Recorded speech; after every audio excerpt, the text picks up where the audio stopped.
मैं Navneet Gautam classes of physics में आप सभी का स्वागत करता हूं। तो बीएससी सेकेंड ईयर के सिलेबस पर डिस्कशन करते हैं आज।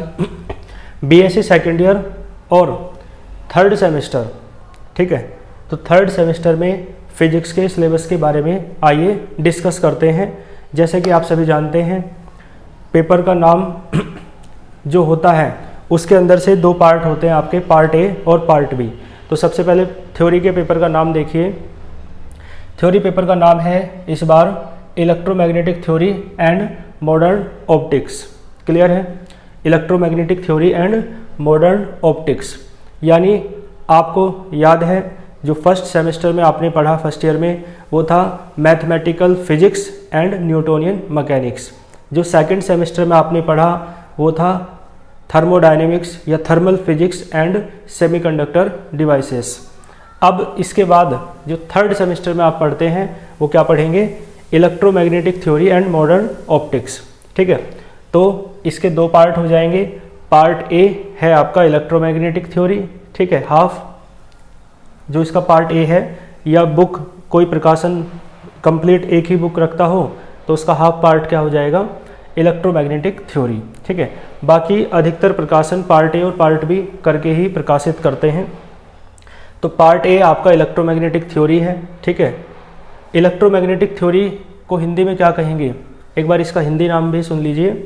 इसे कहेंगे वैद्युत चुंबकीय, है ना, वैद्युत चुंबकीय सिद्धांत, ठीक है जी, वैद्युत चुंबकीय। तो आप समझते हैं इलेक्ट्रोमैग्नेटिक, तो इलेक्ट्रो यानी इलेक्ट्रिक फील्ड से रिलेटेड बात है, यानी वैद्युत क्षेत्र से रिलेटेड बात है। और मैग्नेटिक का मतलब है मैग्नेटिक फील्ड यानी चुंबकीय क्षेत्र से रिलेटेड बात है, ठीक है। थ्योरी यानी सिद्धांत। तो यानी इस बुक में आप इलेक्ट्रिक फील्ड के बारे में पढ़ेंगे, है ना।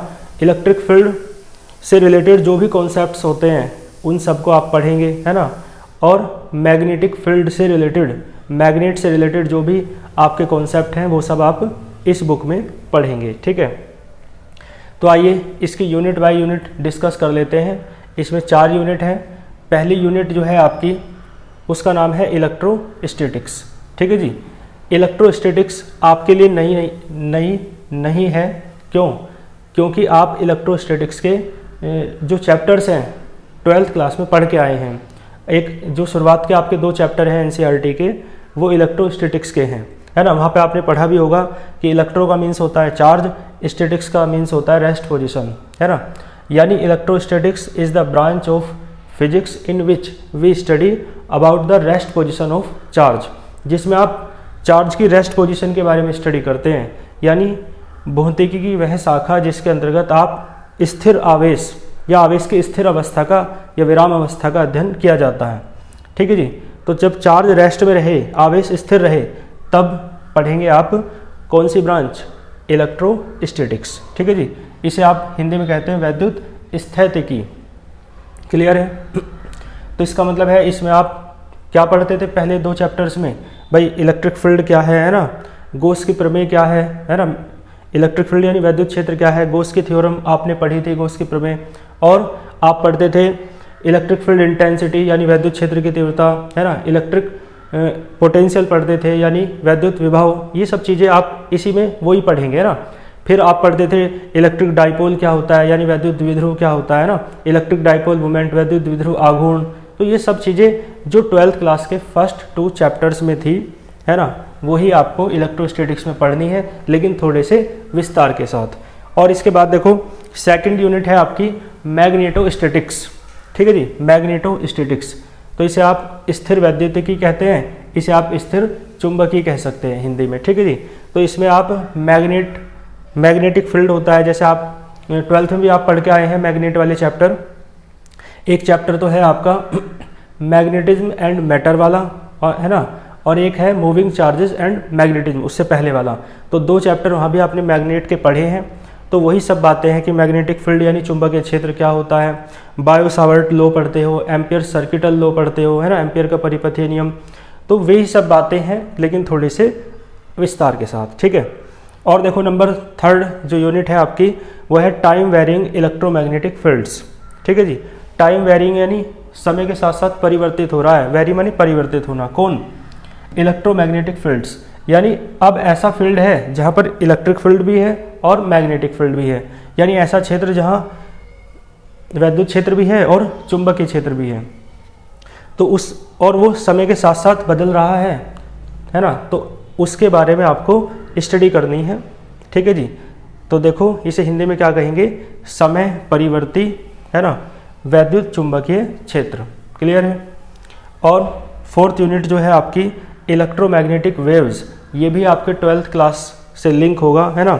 जैसे मैंने बताया था बीएससी फर्स्ट ईयर में आपके जो फर्स्ट सेम में भी और सेकंड सेम में भी 11th से रिलेट होती थी बातें, है ना, लेकिन अब 12th से रिलेटेड होंगी।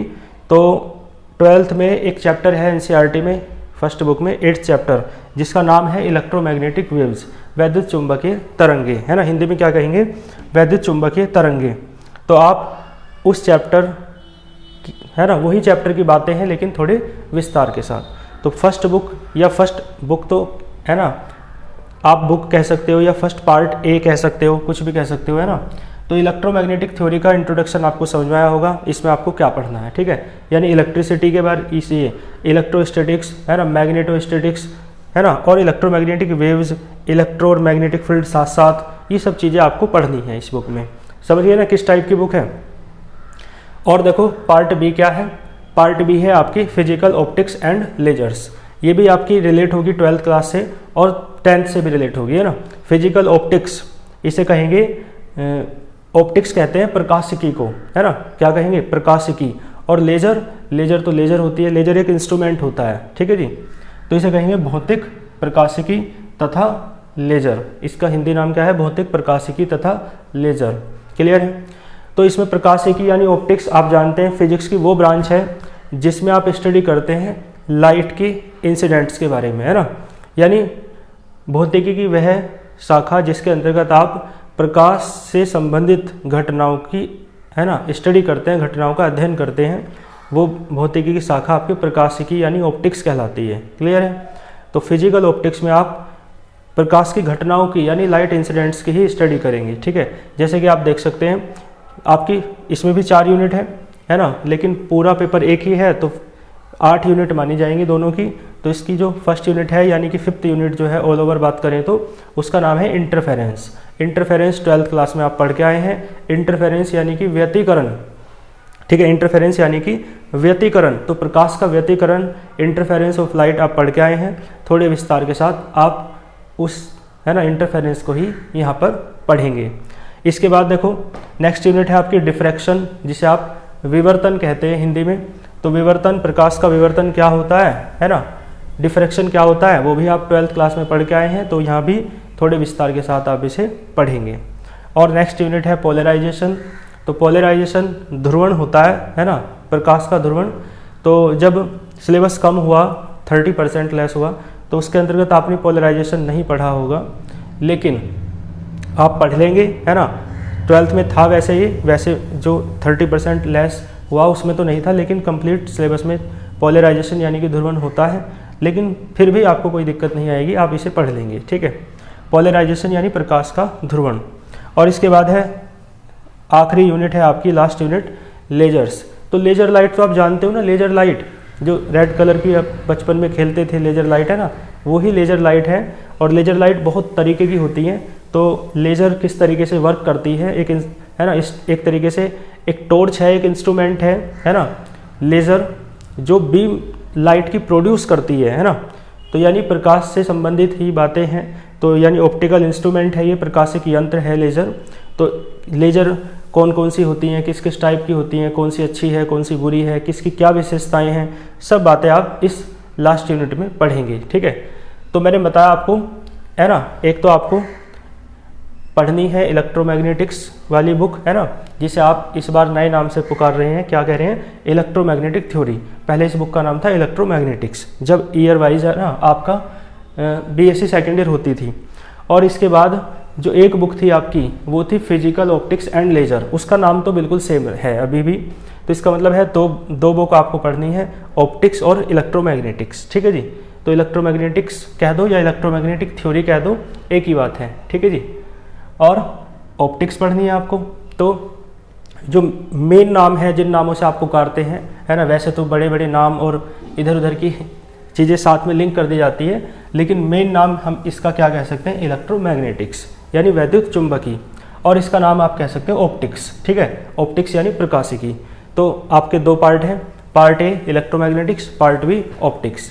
क्लियर है?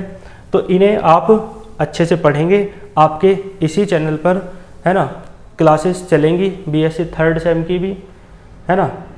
और यदि कोई आपकी प्रतिक्रिया हो और आपका कोई प्रश्न हो तो आप कमेंट बॉक्स में पूछ सकते हैं। ठीक है जी, अच्छे से अपनी तैयारी को जारी करिएगा हमारे साथ। ठीक है जी, ऑल द वेरी बेस्ट।